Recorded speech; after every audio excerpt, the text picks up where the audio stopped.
Hello, welcome to my studio. Today's video is a review of my tapestry looms.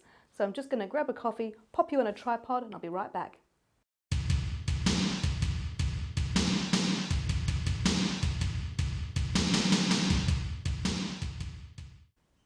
Okay, so I'm going to talk to you today about tapestry looms, and there's a couple of reasons why I decided to do this video.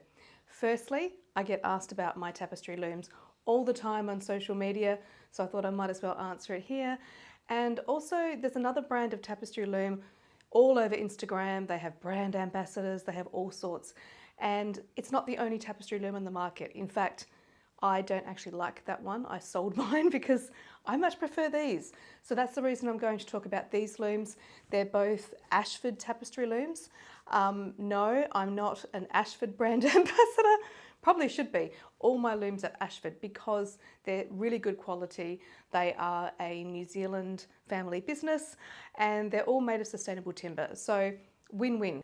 As you can see, I have two Ashford tapestry looms. I have a smaller, more portable loom, and I have that larger loom over there. For some reason, Ashford are not making the smaller loom anymore. Why, Ashford? Why?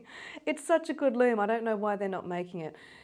It's actually my go-to loom. So if I'm doing a piece that I can fit on that loom, I will use that loom as my priority. If I'm doing a bigger piece, then I will move over to this loom. So if you can get one of the smaller looms secondhand, I highly recommend you do so.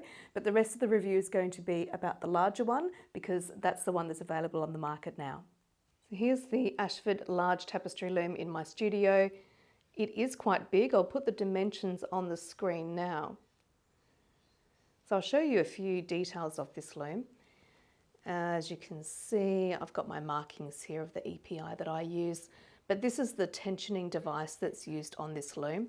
So basically, if you want to tighten the warp, you can just turn this and that makes this go up and therefore tightening up the warp. So it's very basic. There is an option to put on the leash rod. I don't use leashes at all, but I did put them on my other loom. I do have the leash rod set up for this loom. This is where the leash rod goes through. But I don't actually use leashes. I put it on there because I used it when I very first started, but I don't like using them now, so I didn't even bother putting it on this particular loom.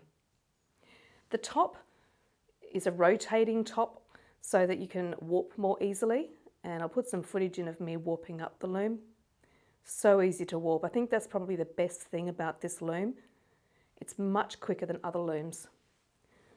It's a very standard construction. And I think that's, again, why I like it. There's nothing fancy about it. It's not like one of those really expensive looms, which is, of course, it's a budget option as well. The height is adjustable, as you can see as well. So if you're working on a piece and you want to move the frame up, you can do so from that point there. See, it's so big it's hard to get in shot. The only criticism I have is that I've had to put wing nuts on the sides here because it came with something else, but all of them have broken on both my looms. A very, very tiny detail. These wing nuts only cost a few dollars, but it's, yeah, just that's the only thing I can think of that I haven't liked about this particular loom.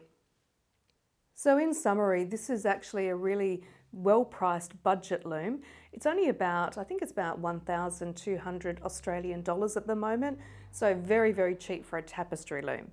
Of course, it doesn't have all the other bells and whistles that some of the more expensive looms have, as I mentioned, but I like the fact that it's a very, very basic loom. The area that you can weave on, I'll put on the screen as well because I can't remember offhand, but there's quite a big area. So if you're like me and don't like doing really, really massive tapestries, then these looms are perfect. Ashford do some weaving frames as well if you're more sort of beginner tapestry weaver, but at least you know that you can move on to one of these looms when you have, gone further in your tapestry journey and want to do larger tapestries. So I hope you enjoyed my review and I'll see you next time. Bye.